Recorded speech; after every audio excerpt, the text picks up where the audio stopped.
Sanibona, welcome back to enye video. Ngiyabonga kakhulu ukuthi ungene. Thank you very much. Ngiyazi ukuthi it's been days without uku-uploada you guys. Sometimes umuntu kudinga ukuthi aphumule. So yeah. Namhlanje ngenza udaba kaMakhazi. I think siyesezwe ngey'ngozi. uMakhazi wavelelwa ingozi. Wayivalela esibhedlela besalulama khona into kanjalo. I think kwathiwa besuke eLimpopo eya ngase Joburg. Just before Kisimu, something like that, you guys. Ngaze ngathi mhlawumbe bene-gig or something because banokuthi babe busy ngoDisemba ama-artist, you guys. uMakhazi wathola-ke ingozi yemoto. So yeah man, ubesesibhedlela, and then she's been updating abantu though. Bengimbona ka-Facebook nje naka-Twitter, she's been posting esesibhedlela amanxeba akhe nayo yonke into, you guys. I think ngiyabona lo daba lokuthi ushuthi ngeke saperforma until azaphole, ngathi unikezwe nje mhlawumbe udokotela u-2 months wonke engaperform nje, you guys. Kodwa mhlawumbe uzobe kwazi ukuqopha amaculo nje but engaperformi. Uthi for 2 months ugeli masha. Mina u-10 weeks ngiyacabanga ukuthi 2 months wonke mhlawumbe onamaviki ngaphandle, angazi uzoqhubeka nokuqopha. Kodwa uMakhazi, you guys, eselulamela ngasekhaya kuthiwa wa-discharge ke ukuthi ayonakekelwa ke ngomndeni wakhe. So uyalelo lwanikezwa udokotela wokuhlala ekhaya amasonto angu-10 ukuze alulame ekulimaleni kwakhe engozini yemoto uMakhazi, okay. So-ke ushayiswe imoto eMkopane ngaseLimpopo ngoDisemba 31st esuka ePolokwane eya eGoli. Okhulumela ikhampani yake-ke iMakhazi Entertainment, uLucky Slim Chilimandila, ekhuluma ezindabeni ze-SABC. Uye wathi yena ngesikhathi uMakhazi esendleleni eyonandisa eGoli, umshayeli wemoto ade hambe ngayo wezwa umsindo uqhamuka ngasemotweni, wamisa imoto efuna ukuhlola ukuthi umsindo wabe usuka kuphi kwemoto. So ngalesi sikhathi-ke oMakhazi labo nalabo behamba nabo baphuma-ke khona bethi nabo bayazilula nje, bashaya umoya. Waqhubeka wathi kwaqhamuka-ke imoto ababengayiboni yasiyamshayisa. Do you know ukuthi guys, I know somebody washayiswa imoto ngempela, you guys. Naye ethi usiza umuntu, wathola umuntu ebhizi ethi uphusha imoto, and then washo ukuthi wamisa imoto, wathi ake ngisize la ukuphusha imoto, waqhamuka imoto emva yamshayisa washona. So uyabona ukuthi udaba olufanayo, which is so sad, you guys, you know. So bebethi bashaya umoya ngesikhathi udriver ethi usabheka imoto ukuthi umsindo uqhamuka ngakuphi, bathi bashaya umoya kwezimoto yamshayisa kuMakhazi. Kuthiwa indlela aye alimala ngayo, sezwa ukuthi uMakhazi is critically ill, she's in hospital, she got a car accident. Yo, akwakuningi, you guys. So kuthi umshayeli wakhe-ke washeshe wamfaka emotweni wamphuthumise esibhedlela esasePolokwane. Uthe-ke wahlinzwa-ke ihora no-half ngoba wayelimele ehlombe nasemzimbeni kwesingezansi. Umuntu uyabheka izithombe baziphostayo, guys, amanxeba ala even enhloko kala is just a war lot. So-ke uMakhazi-ke, you guys, ukhiphe istatimende ngomsombuluko ekuseni echazela abalandeli bakhe ngesimo sakhe-ke, njengoba ngisho ukuthi she's posting a whole lot. Ngike ngabona nabantu bengathi bayamgxeka ukuthi okay uyagula umuntu uposte esesibhedlela what. But baningi abantu banokuposta besesibhedlela, guys. Angazi why abantu betrikisha uMakhazi for posting update nje ama-fans wakhe ukuthi how is she doing esibhedlela. Bamdrega abantu bethi it's a PR stunt bla bla bla. Ngiyeke. Uthe ngibona-ke kunesidingo sokuthi nginitshele ngesimo sami ngalesi sikhathi ngenxa yothando-ke nokungeseka-ke eninginika khona, hhayi kuphela nje abalandeli bami eNingizimu Afrika kodwa i-Afrika yonke nje jikelele. Sengiphumile esibhedlela, umndeni wami uzonginakekela kuze kuba isimo sibuyela-ke kwesijwayelekile. Igama likaMakhazi kuthiwa-ke nguNdibudzanye Ralibona, guys. Uqhubeka kwathi udokotela umeluleke ngokuthi alulamele ekhaya amasonto angu-10 angabuya ukuyonandisa. So uthi uyamethemba uNkulunkulu ukuthi uzokwenza-ke umlingo, you guys. Wathi ngiyambonga uNkulunkulu ngokungivikela iphimbo lami, ngokuvikela mhlawumbe iphimbo lami. Amasonto angu-10 angabukeka sengathi azoba isikhathi lapho ngizizwa ngingedwa khona, kodwa ngiyakholwa ukuthi uNkulunkulu unginikeze lesi sikhathi sokubhala umculo omnandi. So uzobe enganandisi kodwa uzoya estudio nje ukuyoqopha, you guys, ngoba she can't perform. If you know Makhazi, you know Makhazi, guys, she's a performer.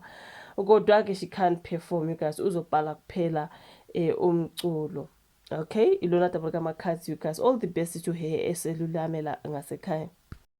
And then kulolunye nje engifuna ulithinta kancane lukababa uBrian Mokgotsi nobaba uPaul O'Sullivan. Kuthiwa-ke they have to be back ngasemadlanga commission. Is it madlanga commission mhlawumbe the ad hoc committee you guys ke kuthiwa ke baba Paul O'Sullivan akekho nokuba khona eAfrica use-London. This is what I saw people saying, how Paul O'Sullivan usebalekele ngaphesheya you guys ebalekela amacala wakhe. Wasn't he suing ubaba uNhlanhla Mkhwanazi for how many millions? I think Mkhwanazi sued first and then says ukuthi Paul O'Sullivan is suing Mkhwanazi back. I'm like, what game are you playing? So manje ke usengaphesheya usebaleke like guys yonke le nto nje sebethola amathuba okubaleka abantu you guys okumele babhekane nomthetho when it comes to everything to do with madlanga commission ad hoc committee. Iningi abazazi basenkingeni obviously bazobaleka, right? Kanti why bengaphucanga ama-passport wabo and stuff into ekanjalo kuthiwa sekuthiwa buyanini phela kuthiwa omunye uthi hayi ngesaba impilo yami isengozini uPaul O'Sullivan angazi ukuthi ufuna u-appear virtually but ngeke simazi sikwazi ukumenza virtually iza wena mathupha uthi no, I'm not coming because they're scared of this and that. I'm like ludaba nje endilubonile guys ukuthi bengakafuni ukurecorda guys. So amalungu ekomiti laseParliament eliphenye izinsolo ezenziwa ukhomishana wamaphoyisa baba uNhlanhla Mkhwanazi. So lifuna baphoqwe ngenkani ke laba bazifikele mathupha ofakazi ababili laba abacela ukuthula ubufakazi babo besebenzisa ezokuxhumana, which means this is the virtual appearance. So amalungu ekomiti athi akufanele kubo somabhizinisi oyisoshovu uBrian Mokgotsi nomphenyi wamacala ozimele ubaba uPaul O'Sullivan bavunyelwe ukuba bathule ubufakazi besebenzisa lezo zobuchwepheshe. uMkhosi noO'Sullivan kufanele bavele phambi kwekomiti elizoqala imhlangano ngenyanga ezayo. So ohola ubufakazi advocate Norman Arendse, I think this is the ad hoc committee, not the madlanga one. Ilona elihola ke ngobaba Norman Arendse utshele amalungu ekomiti ukuthi uMkhosi noO'Sullivan bathe bafuna ukuthula ubufakazi besebenzisa the virtual appearance style. Okay, the one that was used by the demanded guys. Hey base bayayithanda leyo nto. Wow, sebeyenza ifashion ngempela guys. U-Arendse uthe uO'Sullivan uphinde wabatshela nokuthi akekho kuleli use-London. Ukusho lokho ngesikhathi ke kunomhlangano wamalungu ekomiti alungiselele ukulalela kobufakazi, kodwa amalungu ekomiti athe awahambisani ke nalokho ukuthi bazokwethula ubufakazi virtually. So let me see kuthi umnumzana oxola nqola uthi yena kufanele baphoqe uMkhosi noO'Sullivan ukuba bazifikele mathupha, kufanele bahudulwe ngenkani bafike lana bekhala mabefuna. Hey guys, kodwa ezinye indaba zabo ziyahlekisa ngempela. uPaul O'Sullivan uthi uphesheya sanele isikhathi esimnikeze sona engakwazi ukubuya ezokwethula ubufakazi kuleli. Uma ke ubheke izinsolo abhekane nazo angazi ukuthi yini lena emenza ukuthi asabe ukuvela phambi kwekomiti. Nomkhosi naye angazi ukuthi usabani ngoba phela seke wavela phambi kwekomiti kaMadlanga. So usabani ngale ka ad hoc committee, we do not know. Kuthiwa kubaba Julius Malema uthe ikomiti kufanele likhombise uO'Sullivan noBrian Mokgotsi ukuthi akekho umuntu ongaphezu komthetho. Kufanele basebenze amandla abanawo ke ukumphoqa ukuthi avele phambi kwekomiti. Kufanele sithumele umyalezo oqinile lapha ke futhi ukuthi akekho umuntu ongaphezulu komthetho, naye kufanele azi ukuthi akayilutho.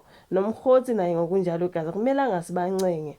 Kufanele sithumele inqola edonswa izimbongolo iyomlanda. Ucabanga ukuthi siyadlala lana? Ucabanga ukuthi singabangani bakhe? Uqala singabangani bakhe lana thina sidlala naye. So ubaba uVusishongo we-MK Party uthe uO'Sullivan kufanele aphuce ipassport khona engeke kwazi ukubalekela amacala akhe. That's why ngithi wayebengabaphucanga wona ngoDisemba bivele isolisa ukuthi bazovele baye kuma-holiday bahambe bangabuyi you guys. Uthi ngike ngasho ukuthi uzobaleka lo baba njengoba manje sasitshela ukuthi useLondon nje. EseLondon phakathi akubuywa yini eLondon? Come back, okay, and face your problems. ELondon uyakwazi ukubuya. You know what I mean? They just do not want you guys. They want to appear virtually.